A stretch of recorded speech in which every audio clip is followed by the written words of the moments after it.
Maaga nga ako nagising ngayon kasi meron akong pupuntahan. At alam niyo na kung bakit ako maaga nagising ay ginising na naman ako ng aking alaga. Pagkatapos ay nag-init ako ng mainit na tubig at uminom muna ako ng isang baso. Tapos naman ay nag-almusal na ako. At yan ang almusal ko ay saging.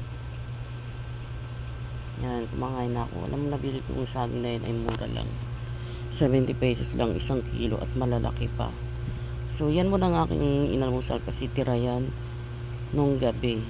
So, ayun, nakasakay ako ng tricycle papunta ng City Hall dahil may meeting kami.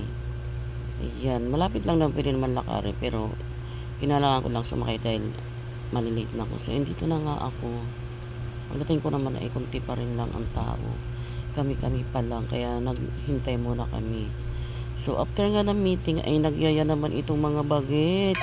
Nakain daw kami, so basta kumain kami. What? Kami. Kanya-kanya na lang kami. Kanya-kanya kaming bayad kay KB. After namin kumain ay may nakita kong parang glass walk dito. Ayan, tinry ko kahit nakikiliti ang aking paa. Diyos ko, alam niyo naman takot ako sa mataas.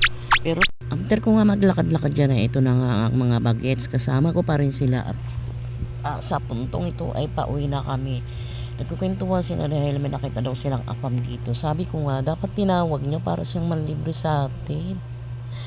Tawa sila ng tawa. Sabi, saan ba natin hahanapin yun ngayon? Hindi natin makita. Kasi may trabaho nga daw yun. So dito, tatawid na sana kami.